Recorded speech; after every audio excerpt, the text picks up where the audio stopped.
All right, welcome to Market Shares. I'm your host, Tony Blodgett, and today I have the great pleasure of interviewing Sabrina Linman, who is one of our loan officers here at New American Funding, but also someone I've known for many, many years. I would consider a friend and someone who is just approaching their 1-year anniversary here at New American Funding. So welcome and congratulations. Thank you, and thank you for both. I'm excited to be here today. Yeah, well, I think it's going to be a great conversation. You know, you're someone who's been in the industry for a long time. We won't date you, but I think it's even maybe a couple of years more than me.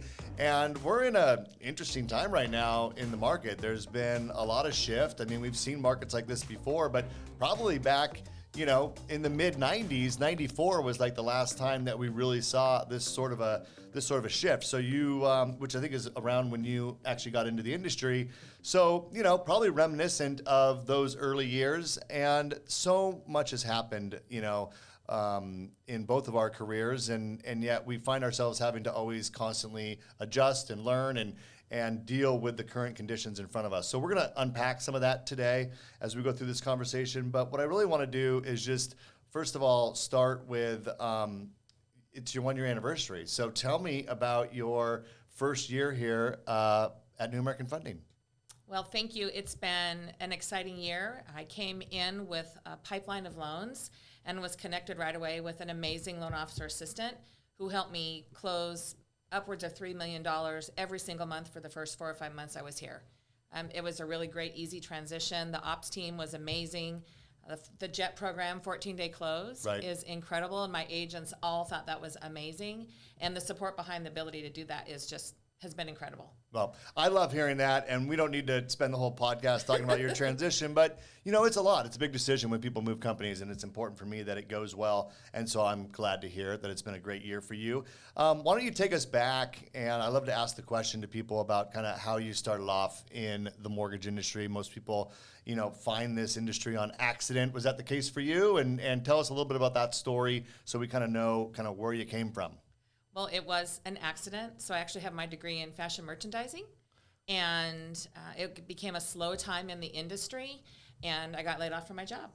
And I lived in Seattle, and I thought, I'll just move back to Bellingham and get a great job and make great money. Well, I moved back to Bellingham in 1993, and there was no great jobs and no great money. And I answered an ad in the newspaper for a loan officer training position. And I was a 12-week training, and it was no pay during the training. You had to learn how to market yourself. You had to learn about loan programs. You had to go out with a binder, go to real estate offices, talk about loan products that I knew virtually nothing about, only in the trainings. And so I decided I wanted to take a stab at it, and I stuck it out. And there were 12 people initially, and there was 2 of us left at the end. And I'm still doing loans today. Wow, that's awesome. You know, most people don't get the training, so that's awesome that you got some of that. But I have to imagine, as I, you know, talk to loan officers all the time right now, I'll bet you the things you learned in that 12 weeks are probably some of the fundamentals that every loan officer needs to be doing right now in this market to get business, you know, and keep up the pace that we all became accustomed to over the last couple of years. Yeah, it's interesting to think the things I learned about going out to offices and talking about products and getting out of my comfort zone and meeting realtors. That's what I had to do. And just this morning I was thinking, I need to go out and meet some new realtors. Right. I know those tools. I have the tools. I know all about products now, so there's no reason for me not to go out and meet new people every single day. Which right now, I need to be doing that. Yeah, well, we all do. And, you know, I used to carry a binder with me when I went to real estate offices, kind of like a pitch book, if you would. Yeah. I wonder why people don't. Maybe they just use iPads now, or you know, something a little more high-tech. I still use a binder. I have my flyers, and I kind of use my old system. And if I share it, sometimes I bring binders to the realtors, and it's a specific color, so I know I can see it on their desk if they have it there, and I can say, "Oh, let's talk about that product next time I'm there." So. I just kind of created more of a method to my madness in visiting agents with my binder. I love it. Well, let's talk about that. I got a few other questions I want to ask you, but you know, I think that for loan officers today, and some of them that are newer, I think there's some people that watch this program that are only been in the mortgage industry for a couple of years. And if you've only been in this industry for a few years, it's a very different cycle right now than it has been. And there was a lot of business coming into us. If you had a database, great, but even people that didn't, I mean, everyone knew friends or family or someone that was looking to refinance over the last couple of years, and they maybe didn't have the training to go out and meet new real estate agents. And I know that this is something that you do very well. You're great at networking and going out. So maybe you could share with us a few of the things that you like to do, like that's in your some maybe out of your comfort zone, but what's in your comfort zone where you go out and meet new real estate agents and make those connections that you then can ultimately turn into a referral partner? So I like to follow people on social media. So an example, a girl that I follow, as she's a workout coach, and she sells a makeup product that I like, a skincare product, and I noticed that she got back into real estate and went back to Windermere. And so I reached out to her and invited her to come to one of my monthly trainings. And at first, the first month she didn't come. And I invited her again, and I reached out to some phone calls. And the second time she said, "Oh, I'd love to come to your event." And so reaching out and trying to connect, a way to connect via social media, it was easier for me to call her and have something to talk about. Right. Not just a cold call and go, "Hey, it's Sabrina, welcome back." I had some things to talk about in common, like, do you want to meet for a walk? And maybe we can talk about business. Because Right. I know she works out. So I try to find a way to connect with them. Another gal I'm reaching out to, she's a fisherman. She likes to fish. And so I want to get my pink fishing pole out and talk to her about fishing. She's an new agent at EXP, and I really want to get to know her. And so I'm going to try to find some common ground to talk to her about just our lives versus real estate. Right. And so for me, that seems to help me feel comfortable in connecting with them and makes them feel comfortable too. Yeah. What about open houses, or do you still stop by real estate offices kind of cold as well? You still do some of that? So I don't stop in real estate offices. Most of them are closed in my area. And then I work open houses with some agents. I've been working in open house the last 6 or 7 weekends.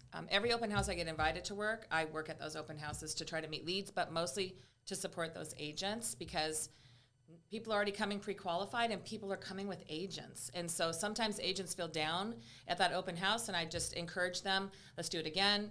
You'll never know who we're going to meet. So let's not stop doing these open houses to get more leads. Yeah, I love that. So you're not going to open houses. You're going to open houses where you're invited by the agent to sit there with them. Yes. So, the benefits of that, obviously, are you get this, 2 to 5 hours with a real estate agent, Yes. And it's not always super busy, so you get to connect and Yeah. share stories and deepen that relationship. Obviously, you might also get some leads that walk in the door, someone who's not pre-approved yet or whatever. I also think that it can be helpful to the agent, and this is where if you're not getting invited to open houses, maybe you suggest it to a realtor, because what can happen is with different personalities, one of you might connect differently with that family that's walking Right. through, and then you can kind of help cross-sell each other. So, or one might be busy showing the house to someone else, and you can engage in the conversation and then, help there be a warm introduction there. Because I think some real estate agents, I've been to open houses. I go to open houses because I love real estate, and sometimes they don't even talk to you. They're just sitting there and they do nothing. And I'm like, what a missed opportunity, Right.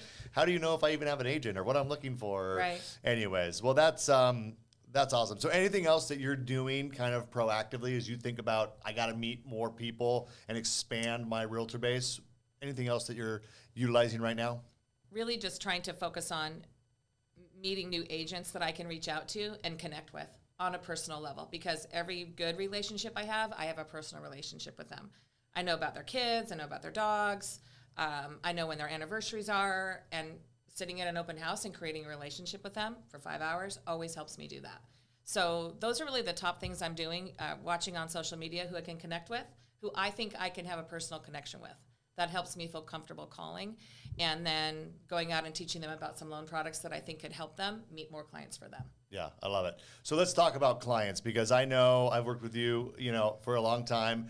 We've worked together in the past before this last year stint, and I know that you're passionate about helping people get into homes. And there's been plenty of times we've had conversations where, you really, get to know your clients, get to know their story, and you fight for them, to put together what can sometimes be difficult transactions. So tell me just about your relationship with your clients, and maybe do you have, if you could say, this is what the perfect client looks like to me, do you have that in your mind, what that would be?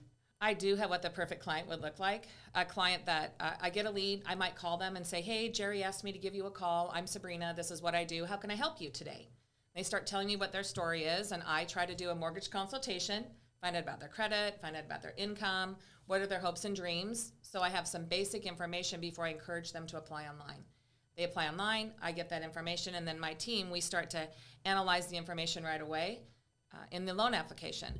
And a perfect client is a client that communicates back to me right away. When I say, we need to have this specific information to pre-qualify you, and they provide it to me within 24 to 48 hours. Those are clients that understand the importance of me needing that information for them to qualify.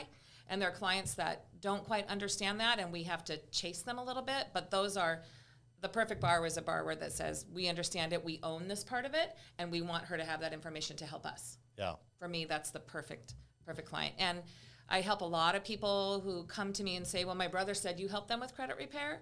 Can you help us? And sometimes they're embarrassed and they don't want to tell me everything. And I just say, well, we're just going to go slow. And you can tell me what you're comfortable with. And the more you tell me, the more I can help you. Well, that was my follow-up question. So lead incubation. So it sounds like you have some people maybe coming to you because you've worked hard to help someone. They go, hey, Sabrina's going to help you. But then you get them and they're like, okay, I can't help you today. Yeah. But we know what steps you need to take. Is that a big part of what you do? It is. And I like to explain it. I like the sports analogy. A lot of people can understand that I talk about a playbook. So we'll start and pull your credit. And even though you might not qualify today, I need to see your credit picture so that we can make a play. So we know how to get to the 10-yard line. And if you do this, then we can try to get to the 20-yard line, because we want to make a field goal, and the field goal is for you to own a home. So I describe it that way so they feel less overwhelmed. And then if I give them little baby steps to work on, then they can achieve those things, and I follow up with them. Then they do the next step, and then before we know it, 3 months later, I'm pulling credit, and they went from 587 to 660.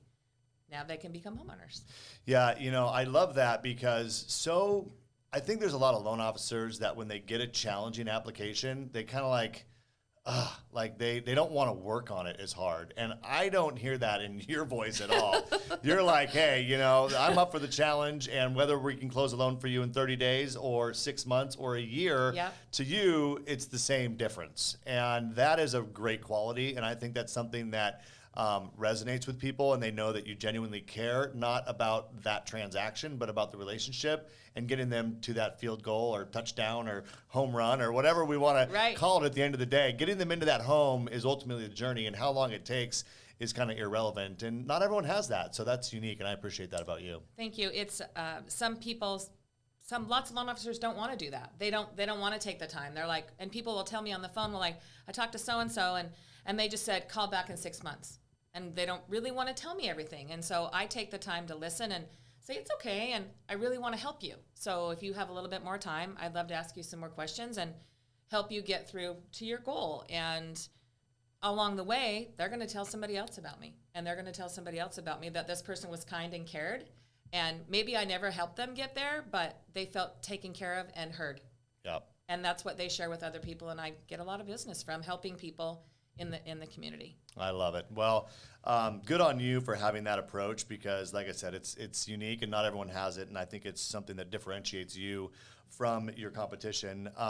So, this podcast is called Market Shares. Let's talk about the market a little bit. What are you seeing today? It's the beginning of June. What are you seeing in the market as far as, inventories and offers getting accepted? Has there been a shift over the last couple weeks in the area that you're doing most of your business? Inventory is still pretty low in Skagit County. The majority of my business is Skagit County. The top agents I work with are still, we're taking floor calls. Everybody's working harder in this business right now, and there's not a ton of shift. I'm still seeing competitive offers going out there. I have one client that we pre-approved for our Buyer Accept program. She didn't really want to do that, and her offer got accepted contingency. We never imagined they would have accepted her contingent offer, but they did. So we're waiting now to see if her house will sell, to see if she can get into that position. But it has shifted. It's a little bit softer in that it's not so strong of a seller's market right now, because we're seeing more contingent offers get accepted. Yeah. For sure. Yeah. Well, and just the simple fact that, what I'm hearing is, FHA borrowers are able to, possibly get into contract now, which is right, and VA loans and some of the stuff that just wasn't possible. So it doesn't feel like it's a significant shift, but it does feel like, sellers are, gosh, I saw a stat the other day. There's like 57% of listings had price reductions, so Wow. we're seeing some price reductions in certain markets, and we're seeing, people who just weren't able to be competitive or against those cash offers, now starting to get some offers accepted. So that's interesting. Are you seeing, so with low inventory, obviously lead incubation becomes an issue, right? Because you have all these pre-approved buyers who haven't found the right home yet, or whatever. What are you feeling like you're needing to do now in your business more than ever to stay in touch with people during that cycle? Or do they just get burnt out and, want to stay where they're at or go rent, or, do you have anything unique you're doing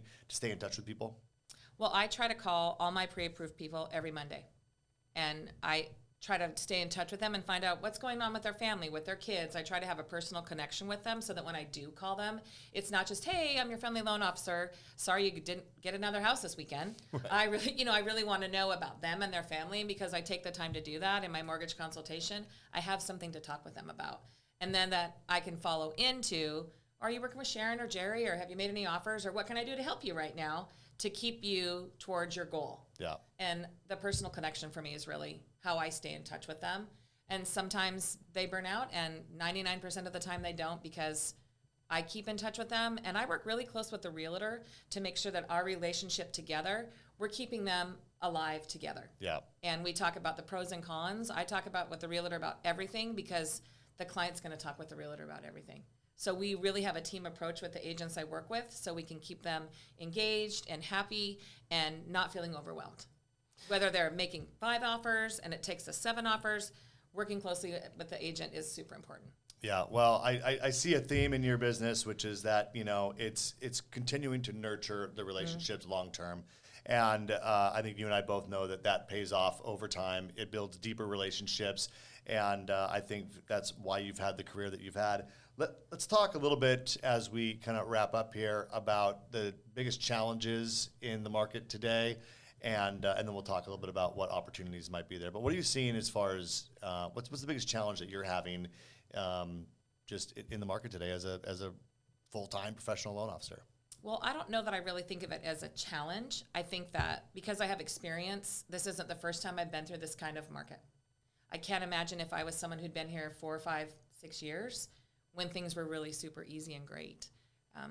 So I feel like now's the time for me to be nurturing all the relationships that I had and then make new ones. And so I don't know that I see a big challenge. And when I do feel there's a challenge, like if an agent says, well, what are we going to do about these interest rates? Well, then I say, well, this is what we can do at New American. We can help them purchase right now, and then when they go to refinance, because rates are going to come back down, because we service our loans, we can help them do that with a lender credit. So I like to look at every opportunity that's an obstacle to talk about an opportunity to overcome that, because right now we can't be doom and gloom. I don't want to engage with people about what we can't do. Here's what we can do, because otherwise then I wouldn't get up every day. Yeah. So for me, I'm always thinking of, well, here's how we can overcome that obstacle.